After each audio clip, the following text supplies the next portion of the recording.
যাই, আমাকে দিও ঠাই, দিও দিশা এইটুকু আবদার আল্লাহ, আমাকে কাছে টানো বারবার, লা ইলাহা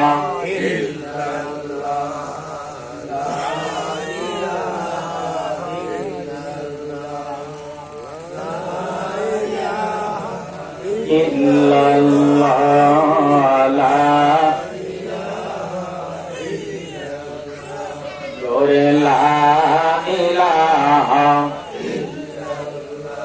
জোরে লা ইলাহা, লা ইলাহা, লা ইলাহা ইল্লাল্লাহ মুহাম্মাদুর রাসূলুল্লাহ সাল্লাল্লাহু আলাইহি ওয়াসাল্লাম।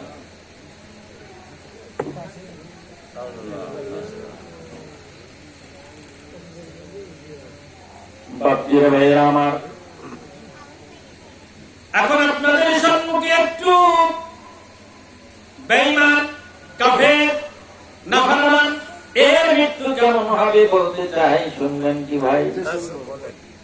কষ্ট লাগবে না?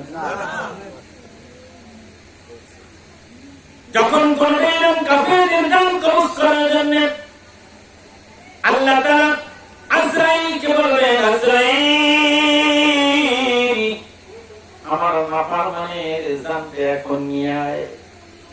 আমি অনেক সময় দিয়েছিলাম, 60 বছর, 70 বছর, 80 বছর, 90 বছর, 100 বছর, যার যতটুকু বয়স হচ্ছে এতদিন আমি দেখলাম রে আজরাইল তুই একা যাবি না, তোর সাথে ফেরেশতা নেবি 500, কয়শো? 500। তুই সহ প্রত্যেকটা ফেরেশতার হাতে এরকম লোহার হাতুড়ি থাকবি। এই হাতুড়ির মধ্যে প্রত্যেকটা হাতুড়ি চতুর্দিকে কাঁটা থাকবে, কাঁটা কাঁটা যুক্ত হাতুড়ি। প্রত্যেকটা ফেরেশতা হাতুড়ি নিয়ে চলে আসবে, তার জন্য এরকম রুমাল আনা হবে। এই রুমালটা হবে ব্যাগের মতো, সেই ব্যাগ এমন দুর্গন্ধ, যদি এতটুকু কাপড়ে পৃথিবীতে দেওয়া হয় মানুষ দুর্গন্ধে সবাই মারা যাবে।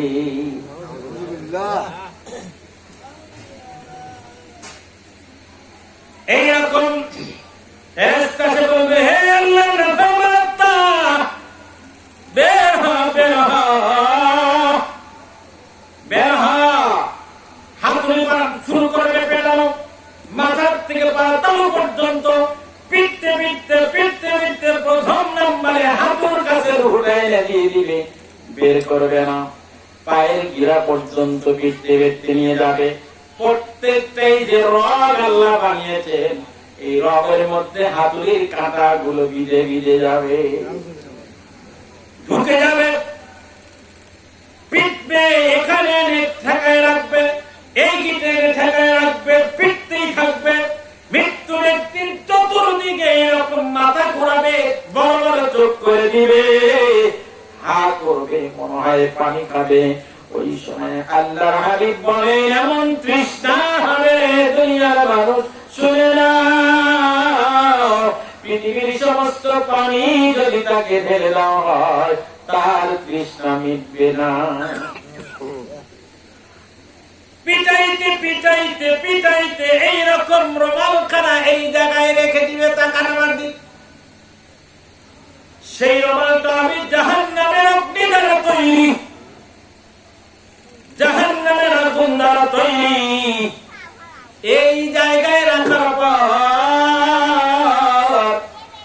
রুহটা যখন বের হয়ে যাবে, এমন কষ্ট দিয়ে বের হওয়ার পর এই বস্তায় নিতে না, এ ভাই বস্তার ভিতরে নিয়ে এরকম ভাববি, রুহটাই বস্তার ভিতরে থাকবে।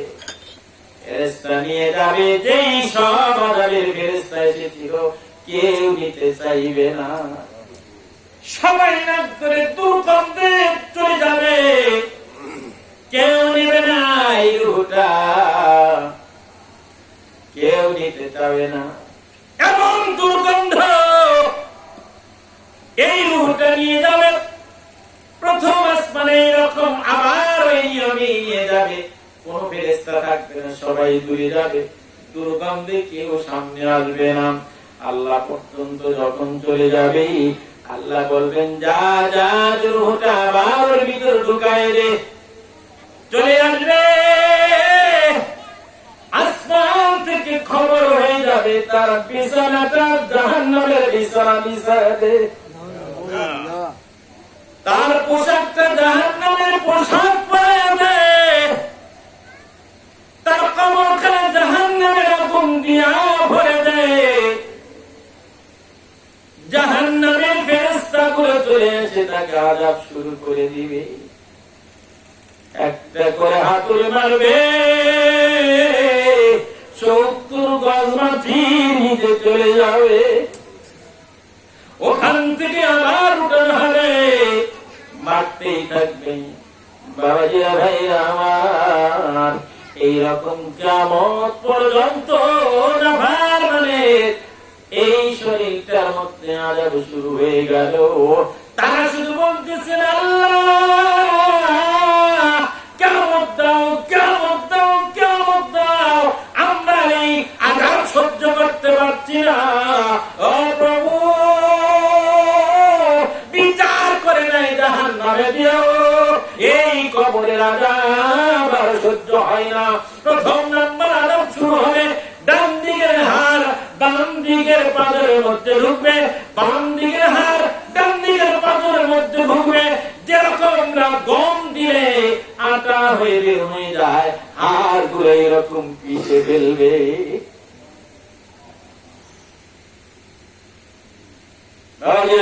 আমার আপনি ইমানদার হবেন না বেঈমানদার হবেন? ইমানদার হবেন। আপনি কি বলছেন ইমানদার? ইমানদারের পরিচয় কি? ইমানদারের পরিচয় হলো কুল আমানতু বিল্লাহি ওয়া মালাইকাতিহি ওয়া কুতুবিহি ওয়া রুসুলিহি ওয়াল ইয়াউমিল আখির ওয়াল কদরি খাইরিহি ওয়া শাররিহি মিনাল্লাহি তাআলা ওয়াল বা'সি বা'দাল মাউত। বলছেন না? করেন না?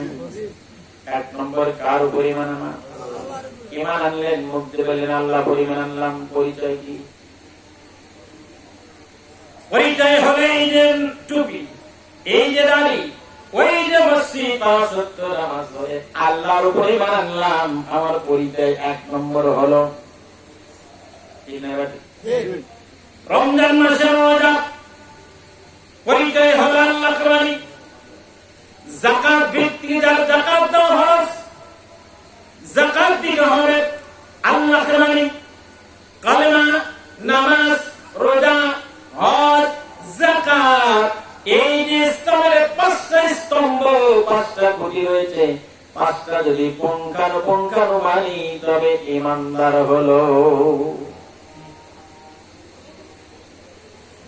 বাবাজিরা ভাইয়েরা, এই পৃথিবীর জমিনে যদি তার কথা মতে চলি তাহলে আমরা ঈমান আনলাম। তবে আপনাদের একটা আমি প্রশ্ন করি, এই যে বর্তমান ইরিগেশন সেটা চলছে না? চলছে না? কেউ মোটর দ্বারা, কেউ ডিজেল আছে না? এক ট্যাঙ্কিতে তেল আর এক ট্যাঙ্কিতে পানি, এরকম মেশিন আছে না? আছে কি? আচ্ছা, এই ইঞ্জিনিয়ার যিনি তৈরি করেছেন এই মেশিনটা, তিনি লিখে দিয়েছেন এইরকম একটা বই আছে, আছে না? আছে। কিন্তু যে এই তেলের ট্যাঙ্কিতে তেল দাও, পানির ট্যাঙ্কিতে পানি দাও, ইঞ্জিনটা চলবে।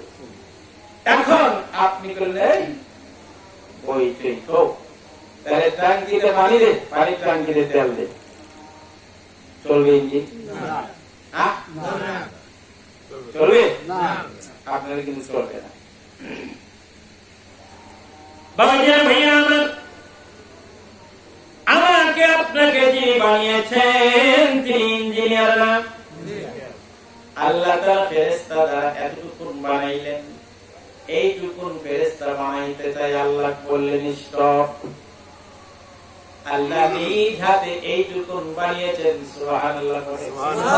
তার কুদরতি হাত দ্বারা মানুষের এইটুকুন তৈরি, এবং এইটা এই মাথা দ্বারাই, ব্রেন দ্বারাই, বিবেক বুদ্ধি সব কিছু হয়ে যায়। হাত কি কথা বলে?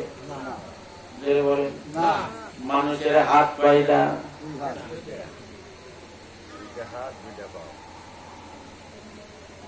মানুষের হাত তিনটা, ডান হাত, বাম হাত, অজু হাত। বাবুরে এখন কামের সময়, নামাজের সময় আছে নাকি? অজু হাত না, তাহলে কি আল্লাহ কেমন হলো? অজু হাত চলবে? জোরে বলেন না।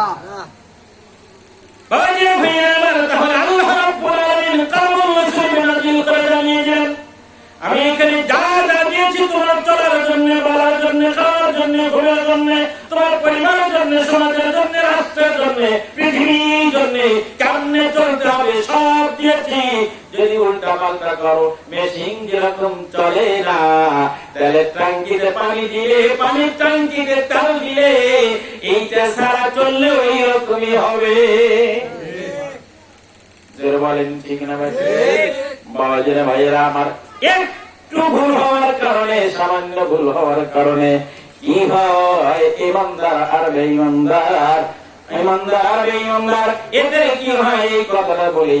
আমি একটু শেষের দিকে চলে যাব, রাত 11টা বাজে। একটু জিকির করি লা ইলাহা ইল্লাল্লাহ, লা ইলাহা ইল্লাল্লাহ।